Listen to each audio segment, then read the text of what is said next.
It's 5:30. I'd like to welcome everyone tonight and call the meeting to order.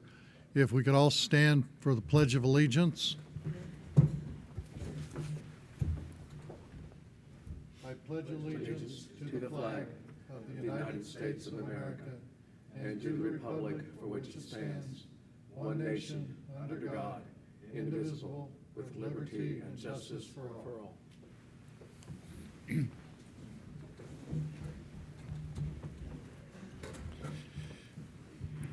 Okay, the next item on the agenda is the adoption of the agenda. Commissioners, have you had a chance to review the agenda, and do you have any modifications or additions?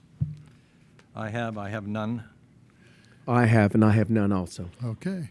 With that, then, I will accept a motion. I make a motion that we adopt the agenda. Second. We have a motion and a second. All in favor signify by saying aye. Aye. Opposed? Motion carried. Item 2, presentations. City Employee Awards presentation and recognition of retirees. Kelly? Mayor, with the pandemic, we're unable to have our annual awards banquet or luncheon that we normally have with all of our employees, but we did not want our employees to miss out on the celebration of these milestones.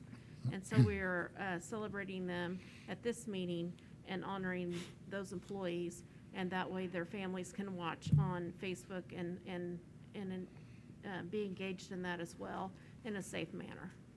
Great. So do you want, as we read their name, to come forward? Yes, if you would please read their bio, if that employee is here, as some of them were not able to be here, but if the employee is here, if they could come forward and stand on the mark closest to Jeff, and I will hand them their certificate. We will have 2 pictures taken by Brian, and then when they get done, they can go over to David and get the rest of their items. Okay. Well, we'll begin. The first is Randy Barnes, 5 years. Randy began working for the city in 2015 and is happy to be serving his hometown, has a Class 3 water plant operator's certificate, and thank you for your 5 years of service, Randy. Next is Derrick Bay, 5 years. Derrick started as a PSW1 in the Water Sewer Department and moved up to a PSW2. He is now lead backhoe operator. He also volunteers to carry the phone for the after-hour calls for water sewer issues. Thank you for 5 years of service, Derrick. Next is Ty Lupardis, also 5 years. Ty started with the city in October 2014. He has served as a patrol officer, field training officer, acting supervisor, and is currently IPD's canine handler. Ty developed a canine program for the IPD, and he and his partner Pax were certified in March 2019 after completing over 659 hours of training. Ty has been recognized for his courage 3 times for confronting and arresting suspects armed with knives. Thank you for your 5 years of service, Ty. Kathy Moore, 5 years.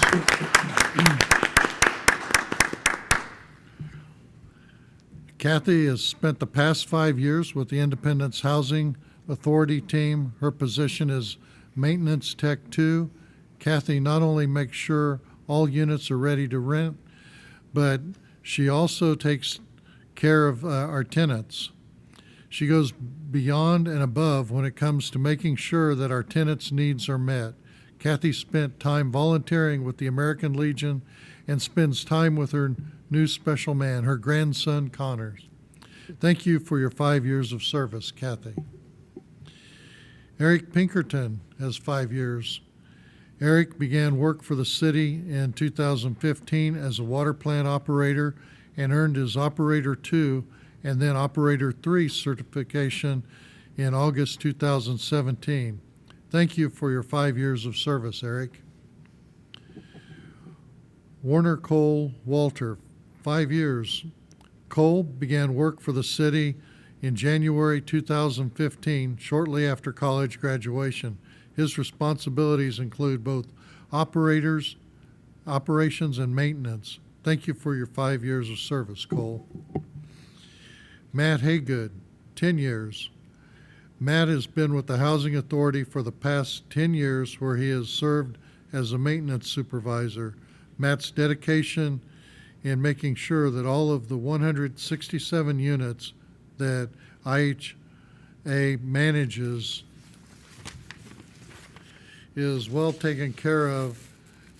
He's greatly appreciated, and it is not a job. The job is not one for faint of heart. Matt enjoys hunting, fishing, and spending time with his wife, Callie, and their 2 boys, Noah and Adam. Thank you for your 10 years service, Matt. Molly Wright, 10 years. Molly has been a member of the IHA team for the past 10 years. Molly serves as a tenant-based rent assistant program administrator and as IHA's secretary.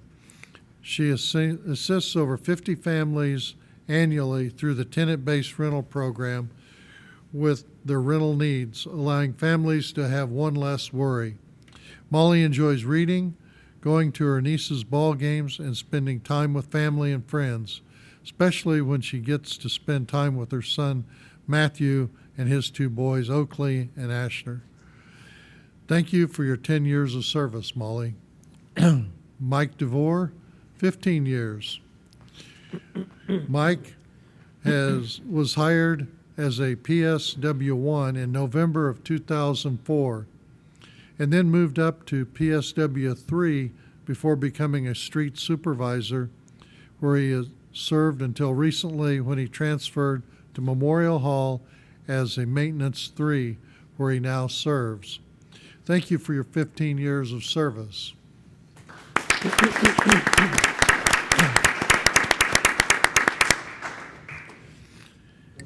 Eric LeCue, 15 years. Eric joined the staff of the wastewater treatment plant in November 2004 as operator trainee. He quickly showed his mechanical skills and willingness to take on various maintenance and repair tasks, thereby keeping the plant's equipment in good working condition. A particular standout project that Eric completed solo was the installation of an access stairway and railing on each of the plant's clarifiers, making weekly maintenance much safer. In 2013, Eric became a Class 4 wastewater plant operator. This level qualifies him to work at any treatment plant in the state of Kansas. He is a proud father of 3 grown kids, and in his off hours enjoys his motorcycles and is an avid golfer. He is truly an asset to the Independence Wastewater Treatment Plant. Thank you for your 15 years of service. Ed Sykes, 15 years. Ed began working for the city in October 8, 2004 as a plant operator. He was promoted to chief plant operator in March of 2011 and holds a Class 4 water plant operator's license. Thank you, Ed, for your 15 years of service.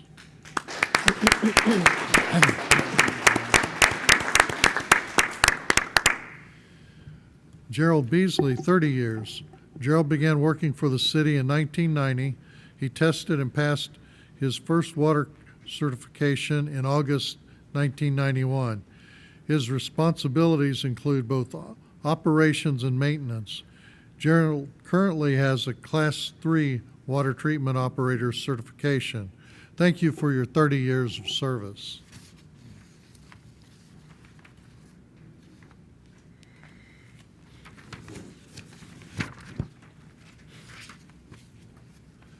Kelly Passour. I can't present this to myself. No, that's what I was wanting to see. Kelly began with the city in 1989 in the police department as a part-time records clerk. She was then hired full-time February 12, 1990. She went on to be cross-trained and certified as a 911 dispatcher. Kelly transferred to the Engineering Public Works Department in 1992, and then to the city's manager's office in 1994, where she was promoted to administrative assistant, assistant to the city manager, assistant city manager, and now is a city manager. Thank you, Kelly, for your 30 years. Mike began with the city in 1989 as a seasonal at the street department and was hired full-time later that year as a PSW1. Mike was promoted in 1990 to a PSW2, in 1994 as a PSW3, in 1996 as assistant foreman, in 1999 as interim assistant street supervisor, in 2001 as interim street supervisor, in 2003 as street supervisor, and in 2008 as director of public works, where he has served since. Thank you for your 30 years of service.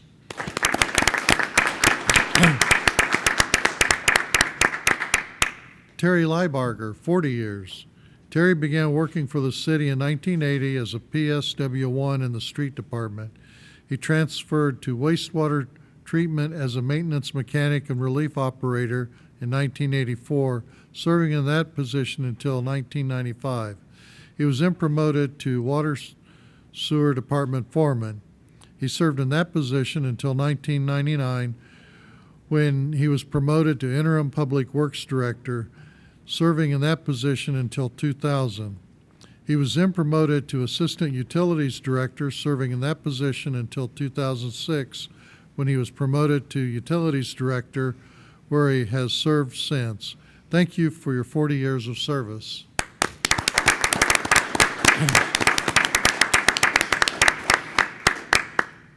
Brenda Weaver, retiree, with 29 years. Brenda began working for the city on May 13, 1991 as a clerk too.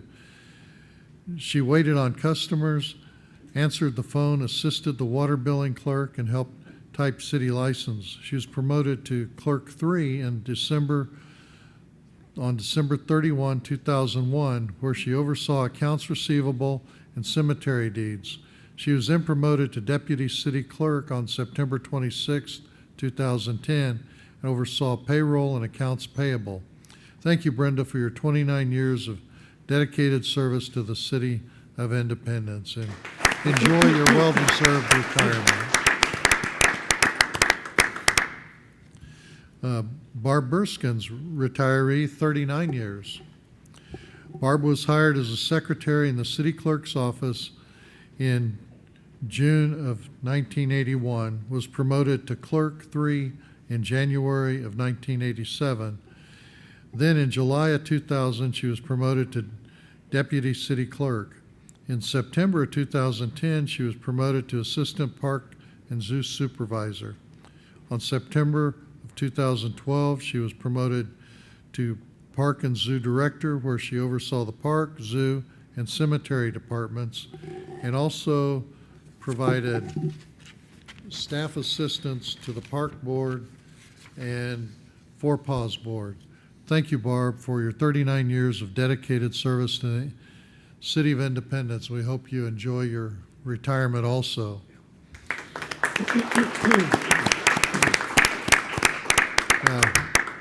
Barry Berskin, retiree, 31 years.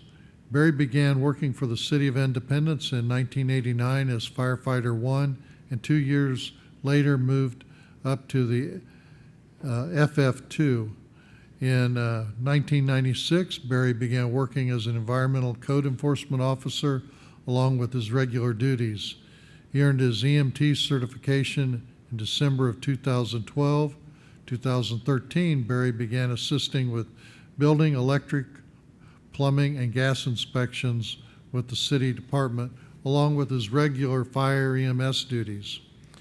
He earned numerous fire, EMT, and environmental certifications over the years. In 2014, Barry was promoted to captain, and in 2018 transferred to Memorial Hall as a maintenance 3. Thank you for your 31 years of dedicated service, Barry, and also enjoy your well-deserved retirement.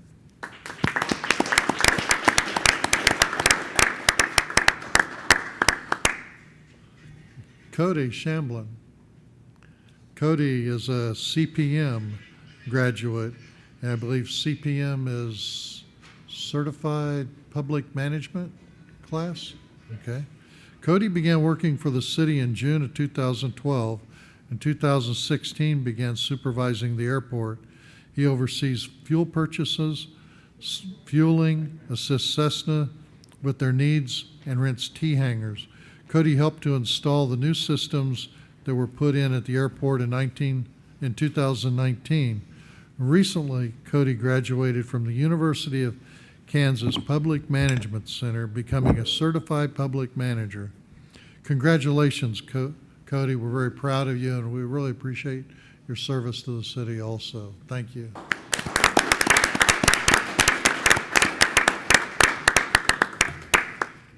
A lot of years of longevity Yes. in that list, and we appreciate everyone's faithfulness and the dedication to the city, making Independence what it is.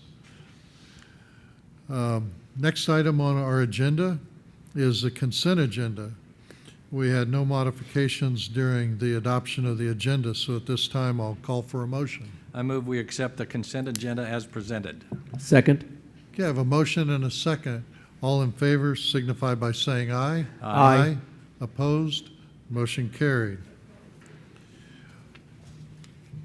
Item 4, items for commission action. A, consider adopting an ordinance implementing the 1 cent special use sales tax in 2022. Mayor, as we had a successful sales tax election, the next step, the final step, is to get that implemented, and this is the last piece of that process. So I'm very happy we're able to do that, and we're not having to go back and try again, and I'm very happy with the results and thankful to all the voters that supported this. Yeah, we appreciate the support from the citizens. I think it has been a benefit for the city, allowing us to do a lot of projects in the last 10 years that have been delayed, and it's going to be very beneficial for us in the future. So, Commissioners, do we have any discussion concerning this item? Commissioner not. Hayes? Commissioner, you I do succeed. not.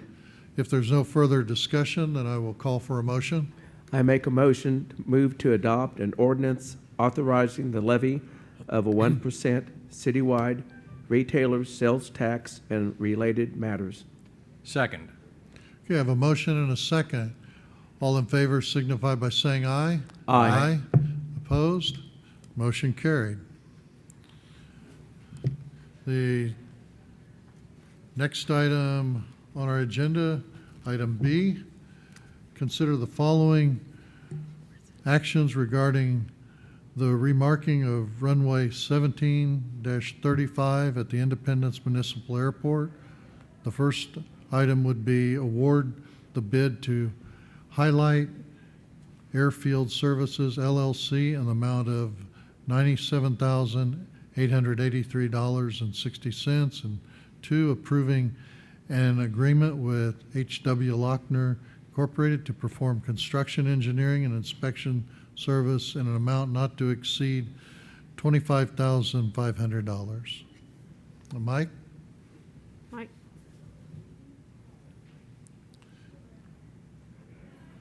Cody? He's coming. Okay. Mike and Cody are both here, so. I didn't know if you were getting in retirement mode there, Mike. Not yet. This is the, to remark the runway that is kind of, you can see it's coming up in some spaces. I don't know, Cody, if you can elaborate on that a little bit, but this is the bid to, low bid to Highlight Airfield Services, and Lochner will do the inspections on that. Okay, the first One is the restriping of the runway, Yes, and the big runway, 1735. the bids looked really good for the work. Would you have 4 or 5 firms? Commissioner Hayes, do you have any questions regarding the? No, I just want to say as well that it looked like the bid came in well underneath the engineer's estimate for this project, and so therefore it looks like we have an opportunity there. So I'm happy with the bid price, and I would make that motion. I was also happy to see that bid come in at that dollar amount, considering what it was estimated to potentially be. So I was very happy with the process. And this was a 90-10 grant from KDOT? Yes. Yeah, yeah. So our portion will just be the 10% of the Right. 97,000. Right. So, okay. With that, if we have no further questions, then I'll call for a motion for item 1. I move to award the bid to High Light Airfield Services LLC in the amount of $97,883.60 to remark runway 1735 at the Independence Municipal Airport and authorize the mayor to sign any related documents. Second. Okay, we have a motion and a second. All in favor signify by saying aye. Aye. Aye, opposed, motion carried.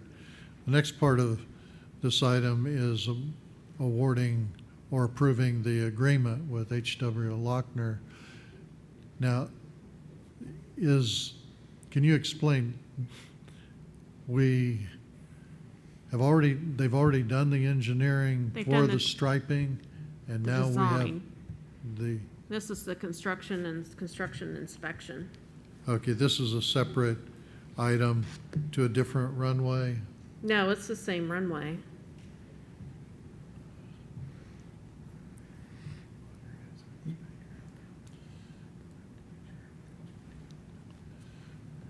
Yeah, that's what it is. Yeah, that is So maybe, inspection. I guess I'm confused with the striping and now the construction. Is there additional work beyond the striping? I don't think so. They have to go back in and clean the area to make sure the paint adheres as well as it's supposed to. And as far as what Lochner's doing there, they have an inspector out there on the job the whole time to make sure everything's the way it's supposed to be. So the construction engineering, has it already been done? Yes. That's, I believe so, yes. okay. Yes, that was previously approved. That was the $15,000, and they did the design, and this is for the construction administrative and construction services Okay. inspections. I know we So- had some other work going on with some Yeah. runways removal, and when the construction engineering, I took it like preparing designs and specs. I thought, well, we've No. already got it Hey, That was that's done. bid, and 15,000. was this That was previously related to done. another runway? Okay, No, Yeah. this is all the same project. okay. Yeah, they're doing a south ramp run-up is the next project, I believe. Yeah, The run up on the south end, yeah. south Okay. end. Okay. Well, Commissioners, do you have any questions for Mike or Cody concerning item 2 of item B? I do not. I do not, Mayor. Okay, well, there's no further questions, and I'll entertain a motion. I make a motion to move to authorize the mayor to sign an agreement with H.W. Lochner Incorporated in the not-to-exceed amount of $25,500 for construction, engineering, and inspection services related to remarking runway 17-35 at the Independence Municipal Airport. Second. Okay, I have a motion and a second. All in favor signify by saying aye. Aye. Aye. Opposed? Motion carried. Thank you, guys. Thanks. Item C, consider recommendation from the Planning Commission to rezone a tract of land from C4 Highway Commercial District to C2 Commercial Service District at 2022 West Main Street with conditions. Mayor, the planning commission met and recommended approving this with conditions. As you see on the highlighted area on the aerial, those are the areas that were zone C4 that they would like zone C2. They also own some of those properties across the platted alley that's not, really utilized much as an alley, which are already C2. And this would make all of the properties that they have with the same zone. There are conditions that have been placed on there, and staff does recommend that you modify condition 6 to make sure that they are allowed to have their vehicles on display for sale. So I did modify that one to add for the display of vehicles for sale or awaiting service, just to clarify that. Other than that, with that modification, we recommend that you approve the Planning Commission's recommendation and adopt the ordinance rezoning the property with these conditions. Okay. Commissioner Ususi, do you have any questions? No, I have no questions. Thank you. Commissioner Hayes? I have none. Okay.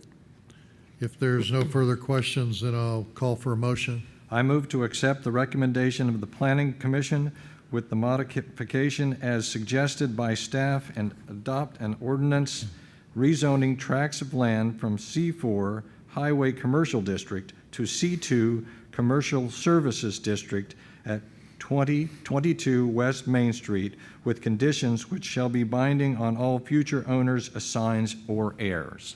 Second. Okay, I have a motion and a second. All in favor signify by saying aye. Aye. Aye. Opposed? Motion carried. Item D, consider approval of a downtown pavilion concept and waiving building permit fees. David?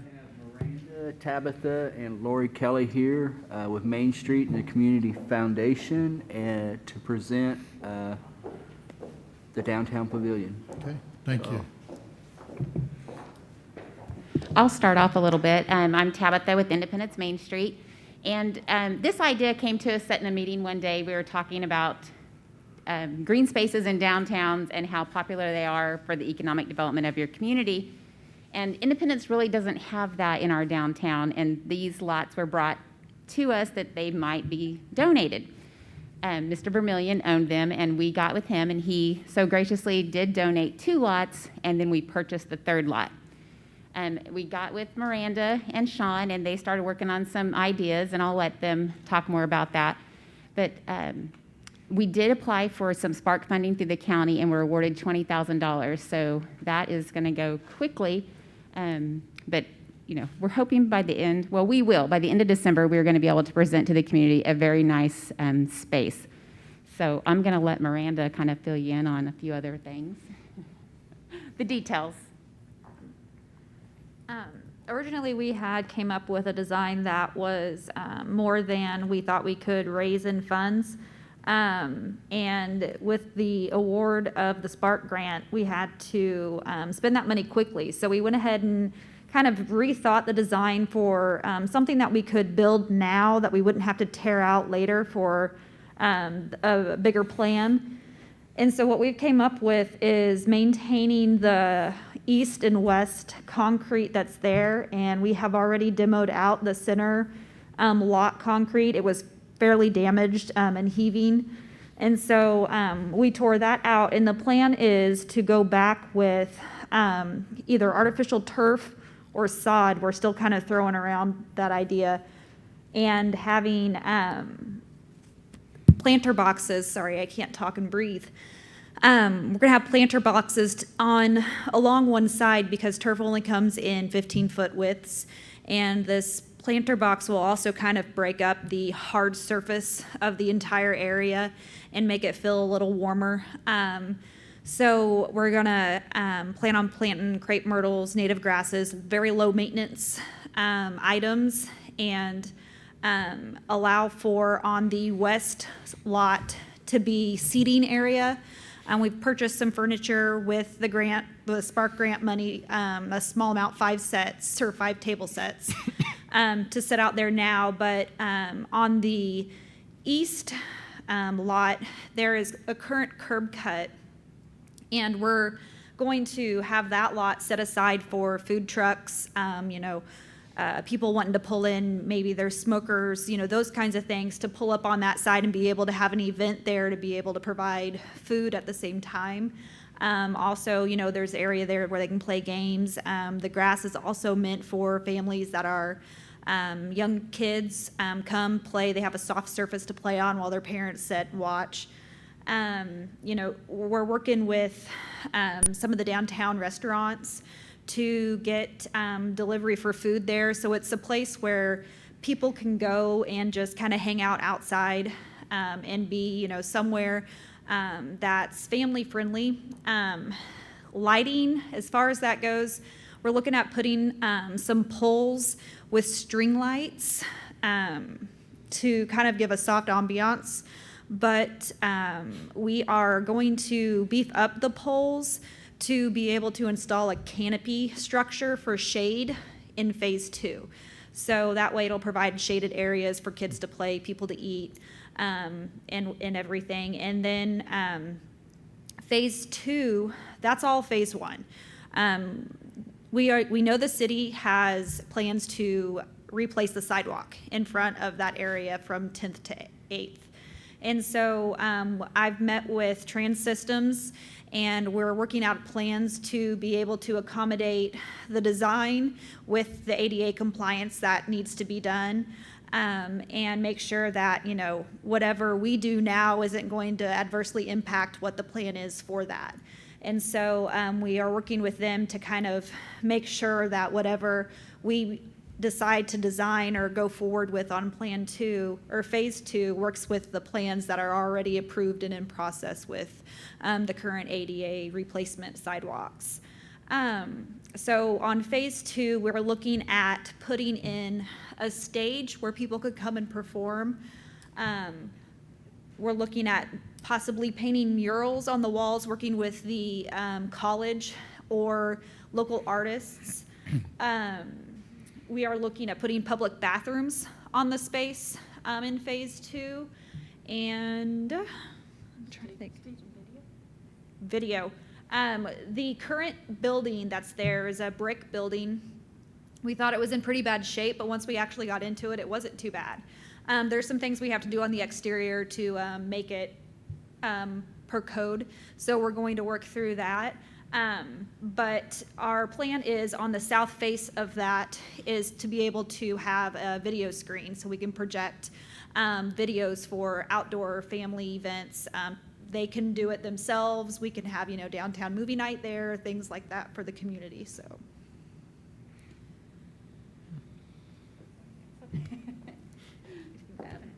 And I'm Lori Kelly. I'm chairman of the Economic Revitalization Committee. And I guess one of the things, we know people are going to see the lot and things happening, and we wanted to keep the commission apprised of where we're at and what we're doing. We've been 6 months at it, and we think we get a grant, and then it doesn't work. And so we've been on and off moving forward for about 6 months. But we're at the point where we feel like we have enough financial resources to make sure phase 1 happens like we think we want it to. At this point, the phase 1 is really more of a tidy up the lot, make it pretty, help with the community beautification.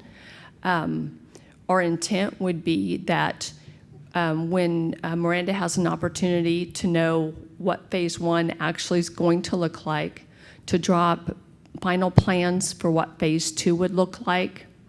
And then at that time, our thought was we would come back to you and present our proposed phase 2.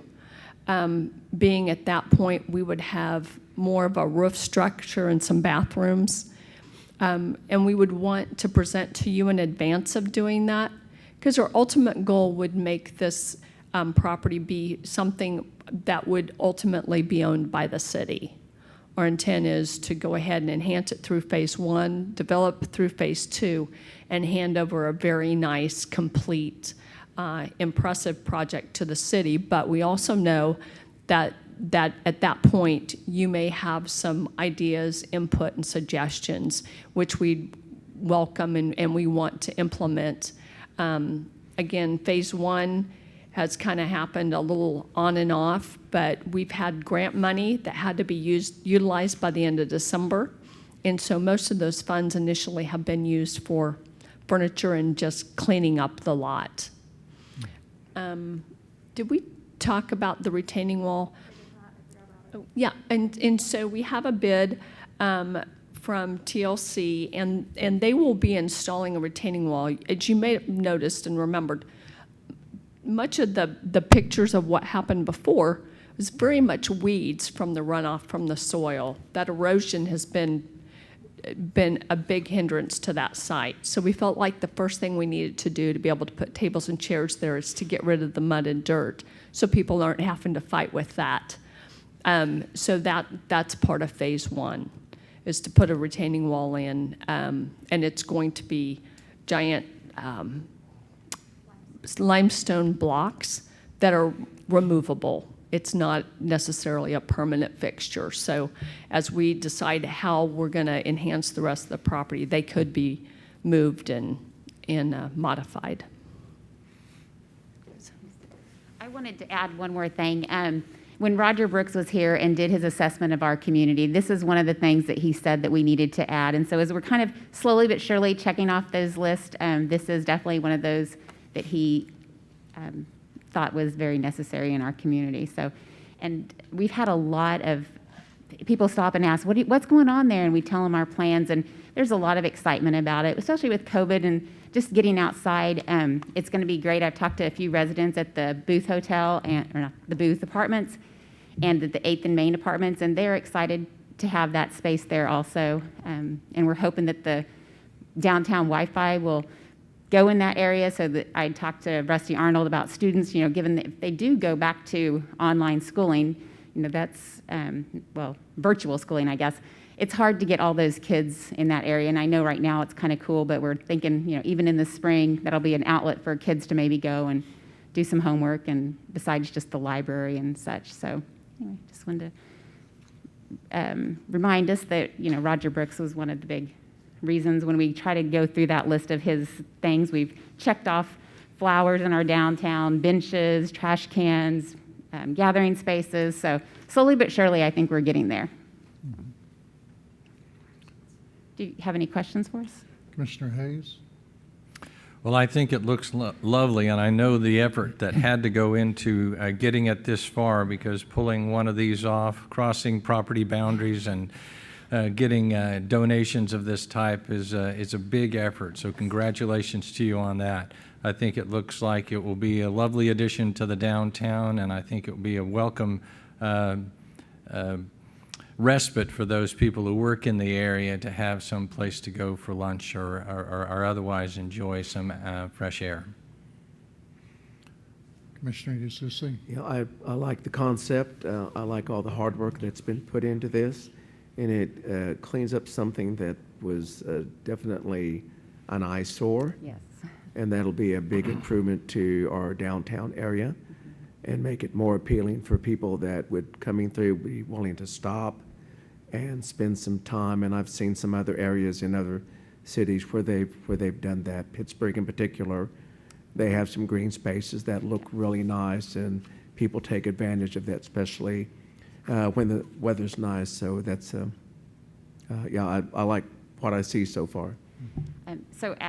Coming to the building fee, that's where we were at. We're on a very fixed income, obviously, and so when David told us that it was going to be a $500 permit fee, I was like, So that's why we're here tonight, to not only to present you with our plans, but to also ask that that fee be waived.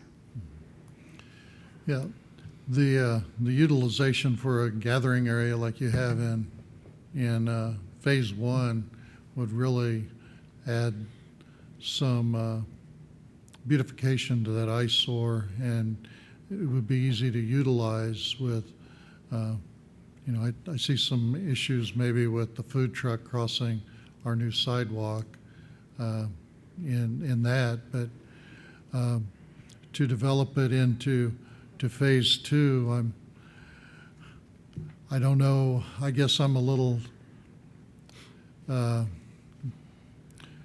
more in question of that when we have the Indigo Design did a concept for a flea market plaza type area in the parking lot at what is it, 8th and Chestnut. And since we moved the farmers market there to go to the more upbeat plaza area to follow the concept that we had kind of gone that direction, seems like that would be more ideal to look at your restrooms and then really, you know, with the parking lot there, you could have multiple food vendors. You know, if this was more like your hideaway, your downtown, but in that beautification area with the movie screen and that would really enhance. And then with the back part, you could put some plants, some growies back there, trees, you know, just to really enhance the area. But for the cover structure and the restrooms, I would really like to look at taking the plan for that area and try and develop it. We've added electric to it, and you know, with the farmers market and the activities that's going there, you've got a real leg up to get it going quicker with more attractions, more space, easier in and out access. But you know, for what you're proposing for phase one, you know, I think it'd really be a neat concept, a neat area particularly with the booth Yeah. hotel there, the living space, and there's a lot of foot traffic downtown in that area that could benefit, and where you mentioned the Wi-Fi, but to go beyond into your bigger plan, I'd really like to see it be part of that parking area where we own the lot south of the parking lot, and really look at how that could be developed with your structures and the restroom. And I think in that there were some provisions like you're talking about bands, and there were different 2 or 3 designs I think he had for that area, and just kind of like what you're talking about in phase 2 here, but it would open up your space, your potential for development there. So I'm just going to add to that. Totally understand where you're coming from. I think with this too, this concept, I don't see it being either or. Maybe it's both. Maybe they're both utilized for different kinds of events, different sizes of events. I think, I know what you're saying. The one back behind Annie Mae's has a lot of nice space for expansion and availability. And I see this area being more of a homey, cozy area. So I think the community could benefit from both areas being improved. I think, you know, the beautification of both those sites would be a nice additive to our community, and understand where you're coming from. And when we get to phase 2, that'll definitely be topics of consideration.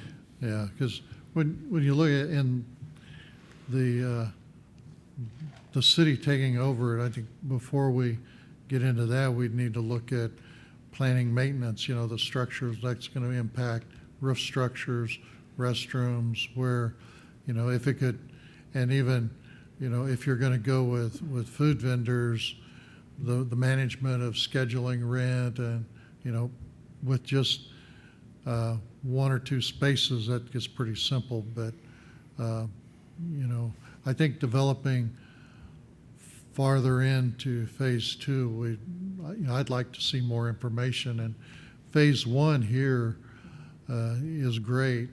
To go to phase 2, I'd like to see the change off with maybe For the sure. emphasis on the other site, that with what you're talking about would have much more appeal into that area and draw on what's already established instead of competing, with the two areas. You do the casual, intimate area here, and then the production area up in the other lot. For sure. And I'm sure we'll have some interesting conversation, won't we, when we get to Yeah. phase two? And we'll continue to get community input on the development of it. We feel that's important to have a buy-in and develop a project in an area that meets the needs of the community and move forward that way. And I don't know if you had the concept drawings that Indigo Design did for the other area. I'll have to check and see if John had anything in his files, but I'm not aware of anything. I can send that to you. I know Yeah. Lori's seen it because I've looked at it as part of our other committee. I know we talked about that plaza before. And it's a drawing that shows a structure that could also be used for the farmer's market. Yeah, it's kind of what you were talking about in phase two, only up in that larger area. So what I see tonight, you're asking first that we waive the $500 building fee, and then Correct. you're asking just for our support to say, go ahead. You're not asking to accept ownership. No, But just your blessing on this phase one and the building fee, yes.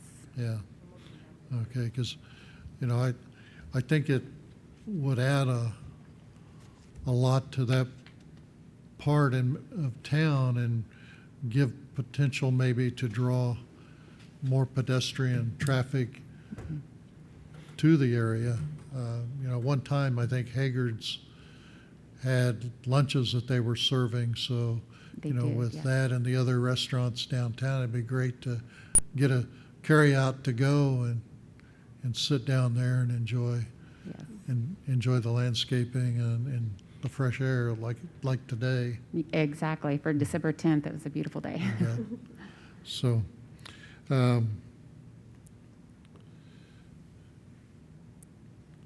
guess I don't have any further questions. I'm excited to see what it develops and what can happen in the next phase. But commissioners, do you have any further questions?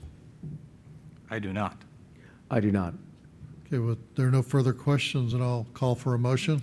I Thank make you. a motion to move to approve the downtown pavilion concept and waive the building permit fees. Second. I have a motion and a second. All in favor signify by saying aye. Aye. Aye. Opposed? Motion carried. Thank you so much. Next item E is consider adopting ordinances removing bond requirements for electricians and plumbers, and consider an ordinance amending the National Electric Code. David? Mayor, as you know, our plumbers and electricians all carry multiple licenses in the different cities. So in November, they approached me, actually it was in October, because the Coffeyville building inspector came up to just sit in on a meeting with us, and it came up that they did not have to pay bonds at any of the other cities because they all now carry liability insurance. So he asked me to get with Jeff, which I did get with Jeff, and we have before you a new ordinance eliminating the bond requirement, but it does require them to carry a minimum liability insurance. So if there is a problem, that things can be covered.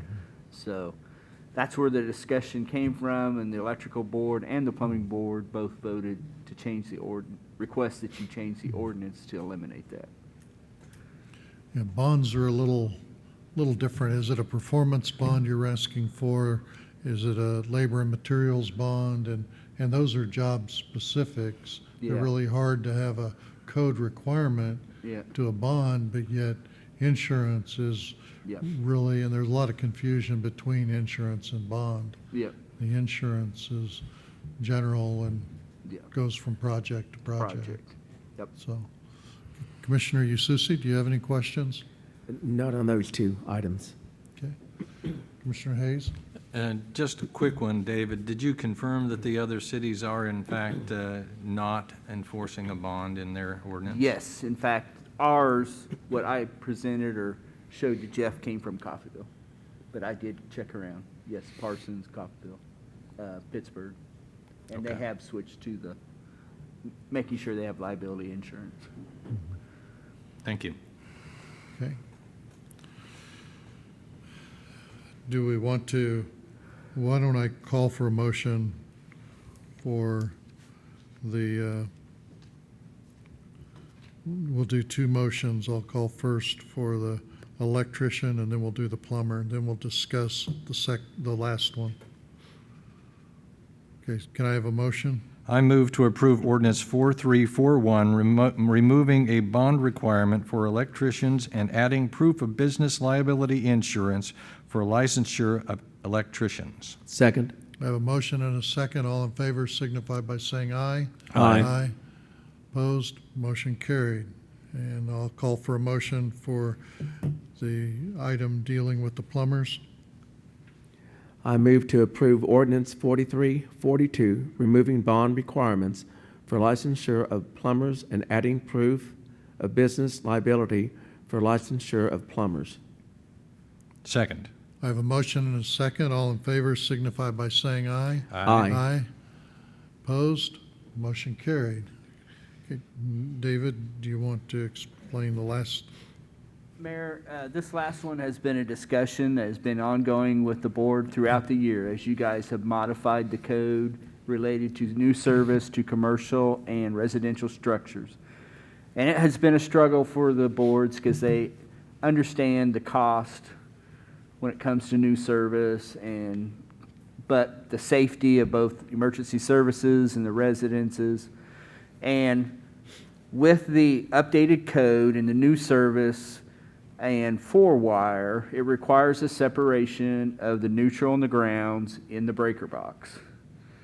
There are breaker boxes, specifically Federal Pacific, that are small enough that you do not have enough room to separate those wires out. Even though I've seen it done or attempted, truly there's not enough room. And Federal Pacific also has a known history of not tripping, causing fires, but as you and I have discussed, a lot of houses have Federal Pacific boxes in them. A lot of our community is elderly, they're on fixed incomes, and this is, to not only change out a service can be several $1,000s, depending on what you need done. Now having to go in and change out a breaker box is additional money. However, the electrical board felt with a 4-wire service, it needs to be done correctly. And they've struggled with it. So at this point, and they didn't want to specifically call out a brand, and that's why they went with UL listed. So their recommendation is on a 4-wire, it has to be a UL listed box. So if you have a Federal Pacific and from the meter to the breaker box is greater than 10 feet, and we have to put in a disconnect, that breaker box, they are requesting it be UL listed so that they can separate the neutrals and the grounds correctly in the box. So that's the request.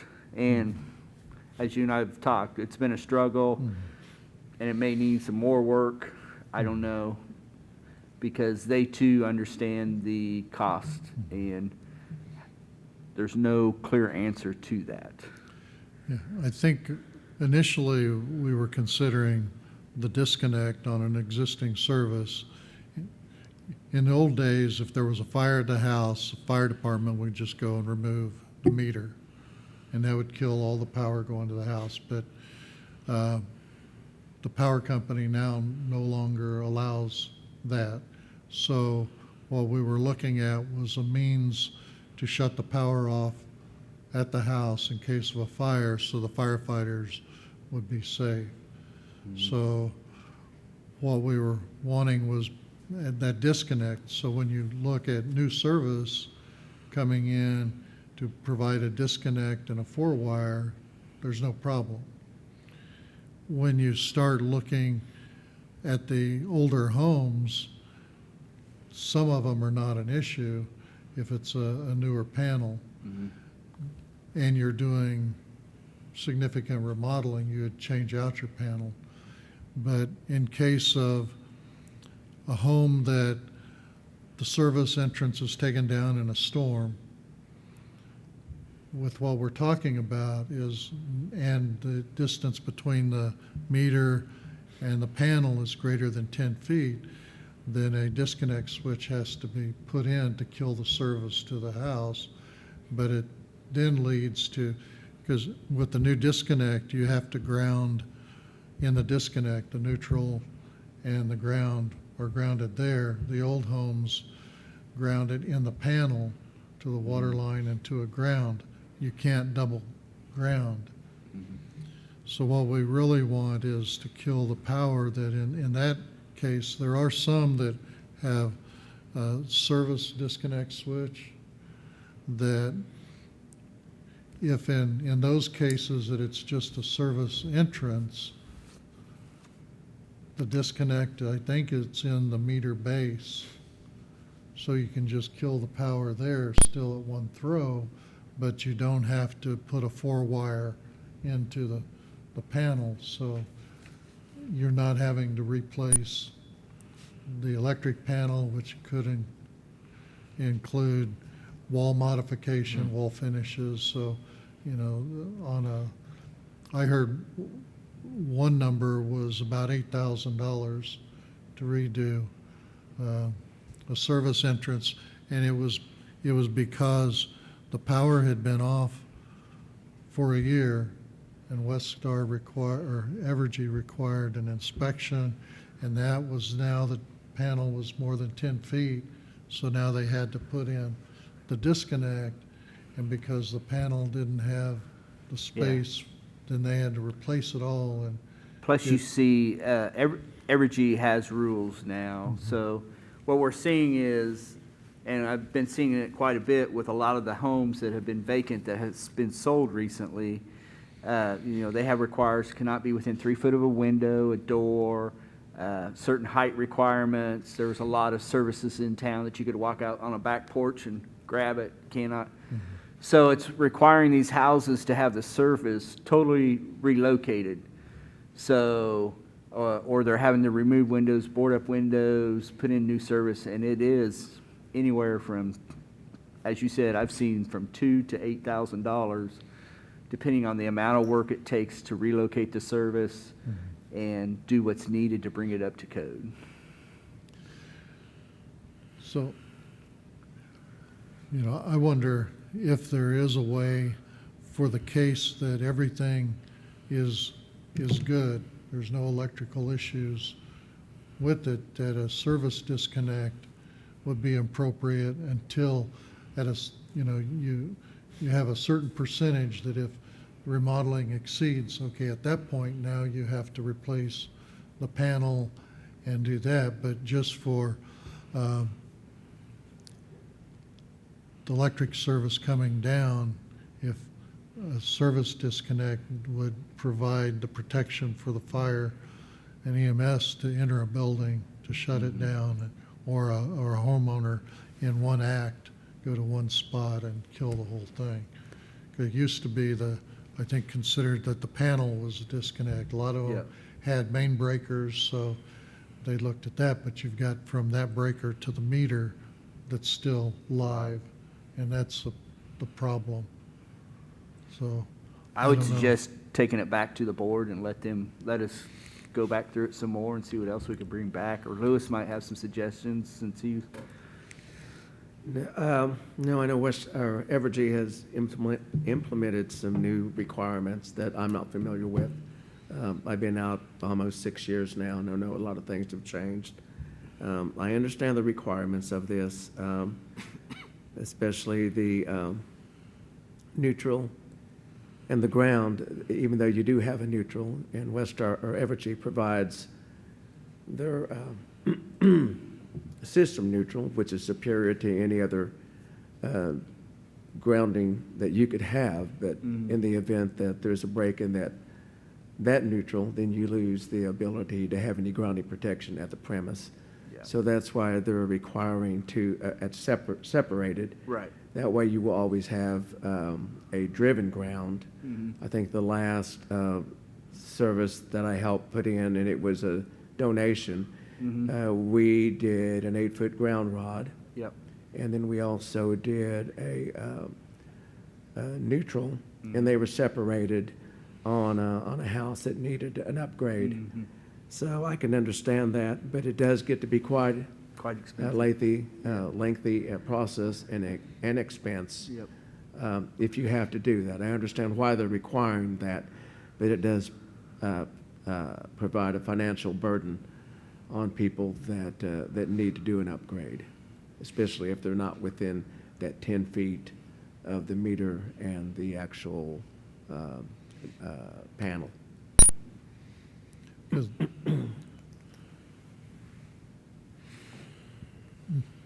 Commissioner Hayes?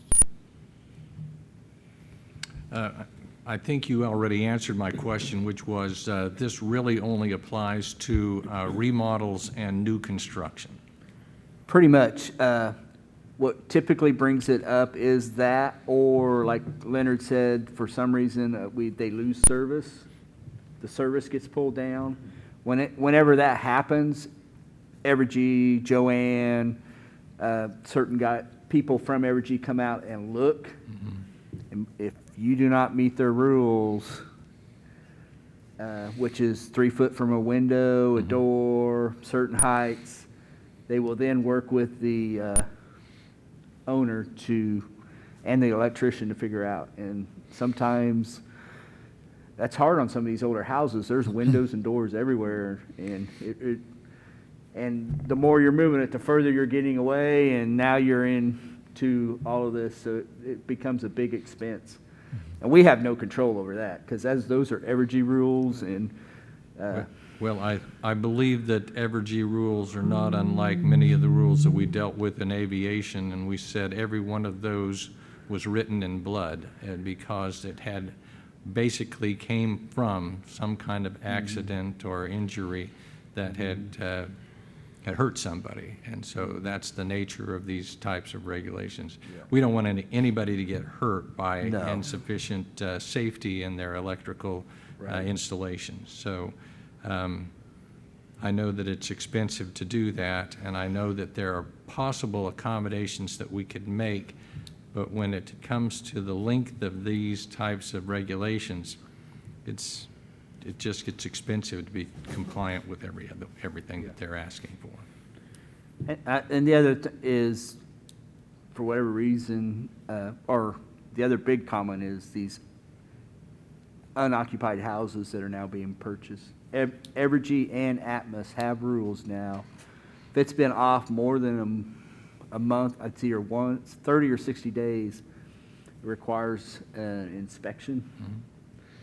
And that is catching several people they're having to put in new gas service and new electrical service. And, there's a lot of people, they can't afford $8,000, and the safety of the system hasn't been compromised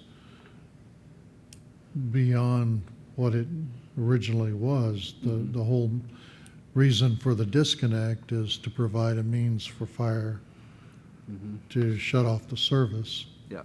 And if that can be accommodated, because why take a ground into a two-wire system? Yeah. If the whole house is knob and tube or old Romex, what's the ground going to do? It's going to go to the panel and it's going to stay. And that was a big discussion of the electrical board. It was exactly that. I mean, and I probably ought to say, it led to a lengthy discussion because, as they said, where do you stop? for just what you said. Yeah. Do you and- stop now at the panel? Still could hurt somebody out in the house. Yeah, Or if somebody's wiring it 3-wire, but it's truly only 2-wire and they're not properly ground, I mean, it just leads to a lot of discussions. And, you know, now are you gonna tell people they have to rewire their house? So my suggestion would be, let me take it back to them and we can visit with Evergy and the board and see if we can come back to you guys with Yeah. some of these answers. and I think we need, if you're gonna go in and remodel, and there's some point that if you're adding additional circuits, then you should change out your panel. Yep. But if you're just losing the service to go back in, and if you can provide a means that that wire can be shut off from the meter to the panel, then you could give some options for the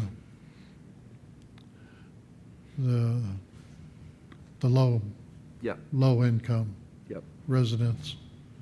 Okay.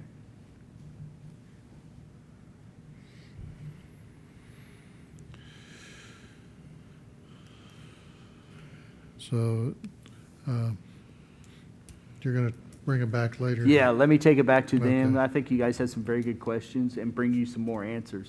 Ultimately, there may not be an answer, but, Yeah. but Yeah, it's we- worth taking it back, visiting with the board and Evergy and getting some input and coming back. Independence isn't the only place No. that's got low-income Correct. residents that, Yep. and, you know, it's a little different if you know when you're going in and buying a house Yep. to add that cost, but to be living there and have it, Yep. okay. Commissioners, is that acceptable with you to have it go back and review again? Yeah, do we need a motion to table, or we just pass on it? Is that? I'll take a motion, I'll entertain a motion to table. I move to table the approval of ordinance 4343, amending City Code 18-122B, requiring a UL-listed breaker box on the premises. Second. I have a motion and a second. All in favor signify by saying aye. Aye. Aye. No. Any opposed? Motion carried. Item F, consider approving the 2021 City Commission meeting and City Hall schedule. Yes, Mayor and Commissioners, this is the, every year we approve when the commission meetings will be held, and also the holidays. That helps with planning and other things. We won't have reorganization until the second Thursday in January, and it's good for planning purposes to know when these meetings will be.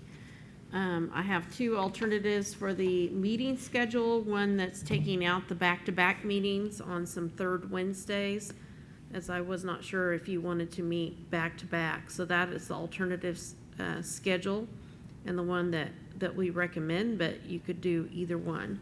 So it's whatever you choose. And on the holiday schedule, we did add Martin Luther King Jr. Day. We did have that several years ago. In the engagement survey that we did towards the end of August, that is one of the things that we heard about additional benefits and holidays and things like that. So that is actually a result of feedback from our employees. We had over 100 participate in that survey. Commissioner Hayes, what's your feeling on the, Well, I've reviewed both meeting schedules, and I can make either of them work for myself. And as far as the city holiday schedule, I don't have any further questions on that. Thank you. Commissioner Eususi? I'm pretty much flexible. Okay. Well, then, I might suggest that we go with the schedule that doesn't have the back-to-back meetings, if that's acceptable, commissioners. Indeed, I can make that motion. It's acceptable to me. If we need one, we can always add at a different day or time. Indeed. Okay. And the additional holiday, I think we're in agreement for it Yes. too? Yes. Okay. Yes.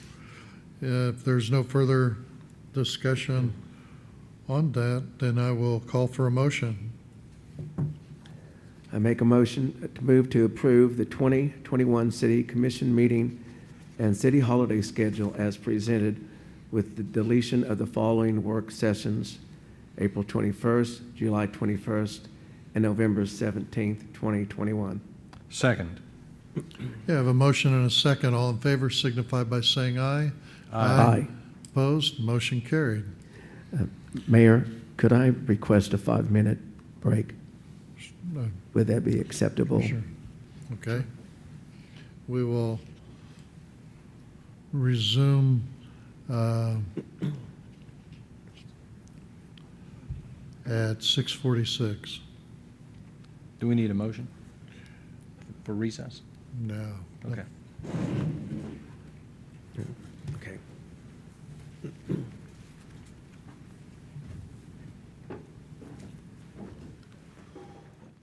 We're now ready for item G.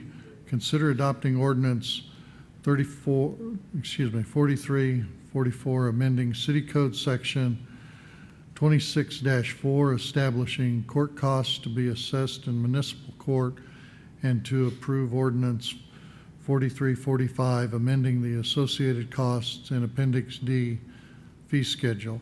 And Lacey is on the phone, and we'll review this item. This request, like you said, is pertaining to City Code Section 26-4, and it is just a request to update the fee schedule associated with municipal court so that these are more inclusive of the fees commonly assessed by municipal courts. Previously, the only city fees assessed were court costs in the amount of $50.50. And this new ordinance will increase that cost to $75.50 and then allow for other fees to be assessed based on the services provided. And those fees are outlined before you, but they are attorney fees, fingerprinting fees, incarceration fees, medical fees, expungement fees, and warrant fees. Okay. Commissioner Hayes, any questions for Lacey?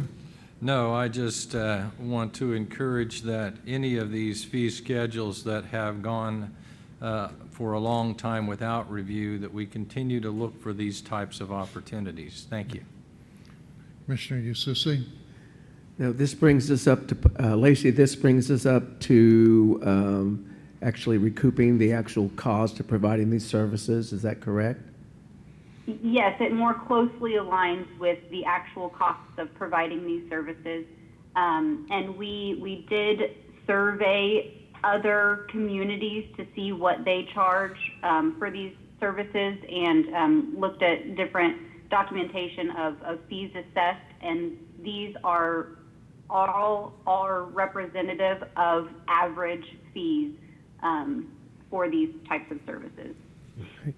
And in reading through this earlier this week, there was a statement or something written in the information about make sure I get this right, I'm trying to remember, that there could be allowances made by this would be by the municipal judge, as far as if there were some circumstances that would come up concerning these fees. I'll let Jeff elaborate on that. Okay. That's correct, Louis.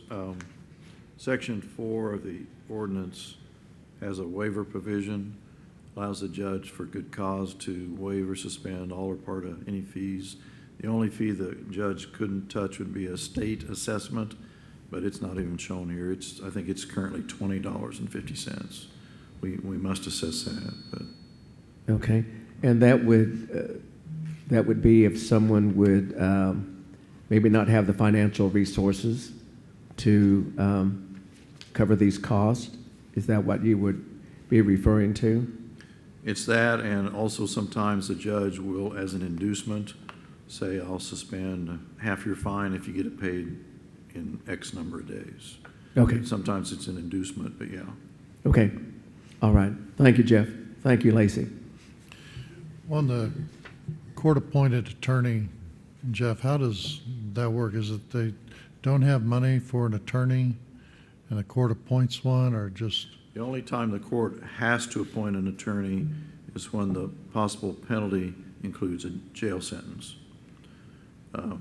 If it's just a fine, like a speeding ticket is fine only. If Jeff Chubb goes into court and I'm charged with speeding 100 miles an hour in a 20, I want a lawyer, Judge. The judge says, no, you're not eligible because it's not punishable by jail sentence. Okay.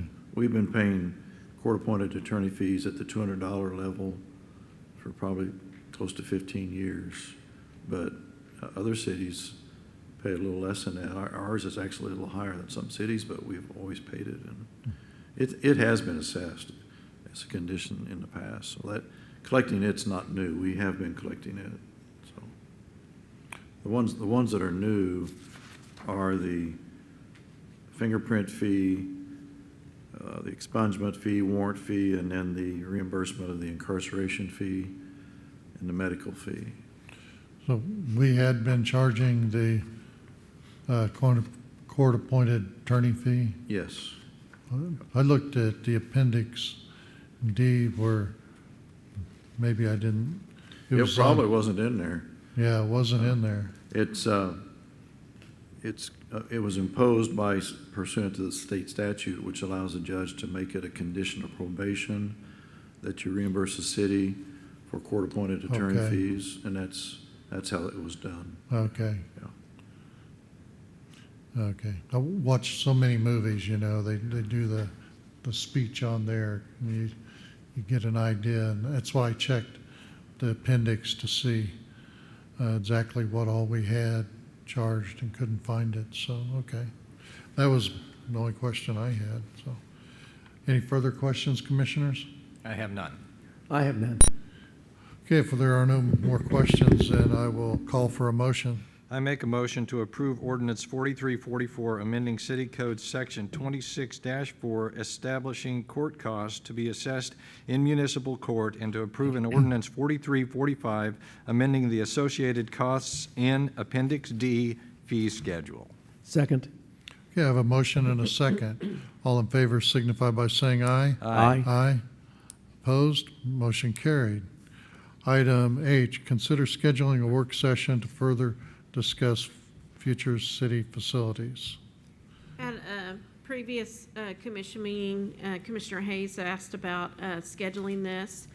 Since that meeting, staff did meet with Commissioner Hayes and asked about the financing, potential financing and the draft timeline, and so I attached those documents so everybody would have the same information. I've included the commission meetings that are already scheduled. I think it would be better if you could do it to get it scheduled before the retreat on the 20th, so that, because I would hate for that to get sidetracked during the retreat, to spend a lot of time on one thing when we're considering so many things on that day. So it would probably be good to have that discussion before that. But it's certainly up to you gentlemen. Okay. So the work session is just to review and general discuss. Are we looking at making a decision to either not go forward with renovation? No, Or not? I brought this up because I am new to the commission. Yeah. And there is a lot of history here that goes back well beyond my time on the commission. And so I was hoping that we would take some time to review those elements of our decision processes in the past, and kind of bring me up to date, but also help me understand and answer some of my questions with regard to just general understanding of cost drivers, cost elements, and previous cost examples that are Sure. important to the decision. So I am I'm neither in a hurry to do that, nor am I wanting to delay it in any way. I'm more or less ready whenever you are. When did you say the planning session was? The 20th of January. The 20th of It's a January. Wednesday, the third Wednesday. The third Wednesday. And you don't have to schedule it before then, I just thought it might be good to. Well, I think we need to go ahead and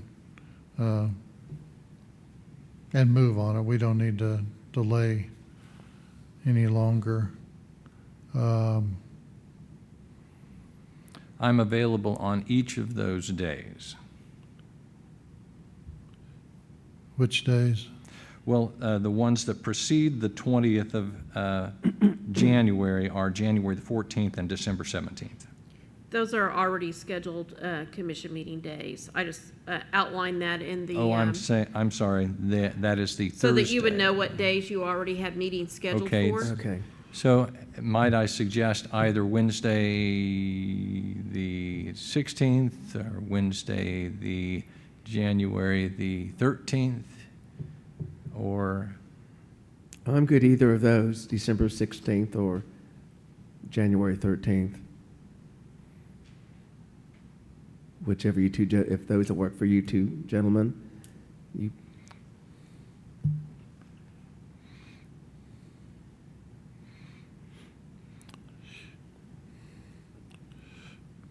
What about January 6th? We don't have a meeting that week, January and we're not 6th. back-to-back Yeah. meeting. I think I will be back. My son's getting married on the 3rd of January, but I think I will be back for the 6th. So I will say Or- yes. Or we could even do it The the 7th. The 7th or I'm the sure 8th. I'll be back on the 7th, Okay. absolutely. How's Okay. January 7th? Would you want to do a 9 a.m.? Yeah, Yes. Okay. yeah. Okay, That's a Thursday at 9 a.m. Yes. Here, Yep. I'm good. All right. perfect. okay. Is someone going to make that motion? Okay, next item on the agenda are, Are you Uh, gonna? I will make, Oh, I'll go ahead and, Make a motion. okay. would you like to, or me? Yeah, I'll call for a motion. I move to schedule a work session to discuss future city facilities on January the 7th, Thursday, at 9 a.m. Second. Okay, I have a motion and a second. All in favor signify by saying aye. Aye. Aye. Opposed? Motion carried. Number 5, reports. City board minutes. Commissioners, do you have any questions concerning the board minutes? I do not. I do not. Okay. Item 6, city manager's comments. Yes. We emailed you a copy of the police certification report, and I just want to make sure you don't have any questions or anything. Jerry is here.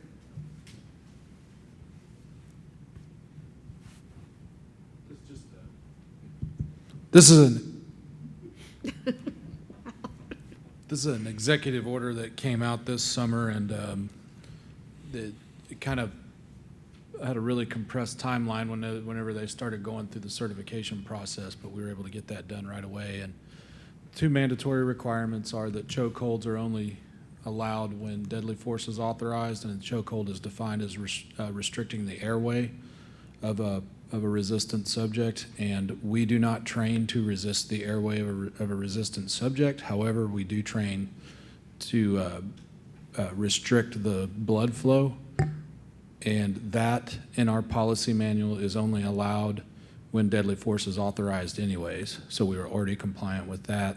And then the other thing is that you have to be compliant with federal use of force laws and your state and local laws. We don't have an applicable local law, however, we have state and federal laws that we are subject to, and our policy manual was already aligned in citing those laws prior to this. So we have been in compliance with this since before President Trump was initiating this Safe Policing Act. And then there's just quite a few other things on there that we are already compliant with. And there's a handful of things that we need to get compliant with that are not, and none of that stuff is required. But it's the right thing to do, and it's also going to come out in our risk and operational assessment that's coming, the audit that's coming from Lexipol. So it will be on our master plan as our strategic plan to follow through on all the action steps that are given to us after the audit to make our department, to reduce liability and risk for our citizens, our officers, and our community. Well, I don't remember if it was late spring, early summer, when I had asked David and Kelly for us to meet. I had some concerns with some things going on elsewhere in the nation, and I was very impressed that you were way ahead of the game. There are a lot of things you had already enacted and were thinking about them long before it had been a problem anywhere else, that you were dealing with community relations, you're developing advisory boards. I want to commend you for your proaction. You were really looking at providing a means for the public to address their concerns in policing, and also that you were looking at protecting your officers and addressing these long before. So I really appreciate your work in that capacity. Well, and I appreciate your words, but I have to give credit to my noble profession, and it truly is a noble profession. And we have been discussing these things as a group since well before they were brought to the TV news. And by being mentored and following the example of my peers around the state and the nation, these are topics of discussions at meetings, and policies and best practices are freely passed around the room, and that's allowed us to recognize where we need to go as a department. And so it's I give the credit for the forethought to the profession itself, and that unfortunately we don't do a good job of sharing that. But the truth is that law enforcement has been working through these concerns for many years before I was a chief even. And so I'm just, fortunately able to benefit, and the organization and our community is able to benefit from that work. So I appreciate your comments. You're welcome. Commissioner Hayes, you got any? Now, congratulations on your SWIFT certification. Thank you. Thank you for your input and all your hard work and being ahead of the curve. And you always seem to be in the right place at the right time, ahead of before everybody else gets there. So I commend you and your profession. Well, thank you. And I have a great team. Dustin Stafford back there is tasked with keeping our policy manual in alignment with these things. And the police chiefs and the sheriffs in the area, we meet regularly and have these discussions. And so it's a team, a large team that has helped us be where we need to be. Thank you for all your work. You're welcome, and I appreciate you guys. You don't get to sit down long. The next item is the dispatch system, new radio system was installed. Yes, this is that project that we came to you with for, I don't remember now what date it was, but it wasn't too many months ago. So this has successfully occurred, and I need to get with the sheriff and let him know, because now we have the equipment to truly have a redundant radio system in Montgomery County to serve all of our citizens in the not just in Independence, but in the county, because we're going to give them the former equipment that we shared. They shared our equipment, and we are now in a position where we can give them that equipment. So not only do we have an up-to-date, updated, current technology system, but now we're able to pass the former system on to the sheriff's office, and if they so choose, they can establish themselves as a standalone system, which is something that we've been seeking since before I got here. And we just, as two organizations, financial limitations being what they are, we did the best we could with what we had, and we worked together as a team, and now we're continuing to work together as a team. But now were independent and redundant, and that's really important. Okay. And then the next item is, I wanted to give a shout out to Lacey, and she's on the phone. We have the EDA grant has been submitted. We were waiting on some support letters that she worked with some businesses to get that we wanted to include, that we felt were important. And so that has been submitted, so fingers crossed. And good job to Lacey. She worked with Susan Gilmore on this, and it was a lot of stuff goes into applying for one of these grants. And that's all I have. Okay, great. Then the next item is commissioner comments. Commissioner Hayes, I have none. Commissioner Eustace, I have none. and I have none also. And next item then is public concerns. And we have no public concerns tonight. Next item on the agenda is an executive session.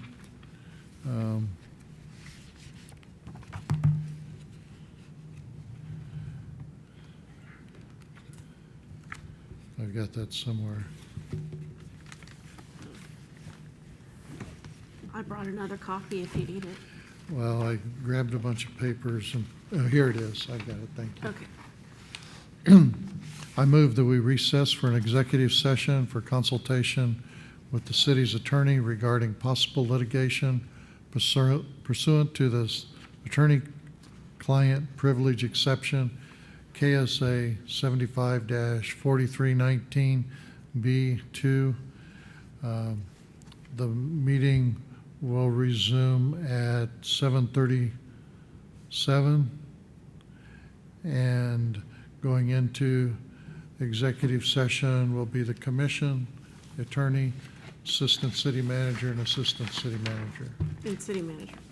Got two assistants. City manager, city manager, and assistant city manager. I should have gone with names. Second. Okay, Yeah. and do I have a second? I'm sorry, that's the motion. Sorry. I have a motion and a second. Yes, second. I have a motion and a second. All in favor signify by saying aye. Aye. Aye. Aye.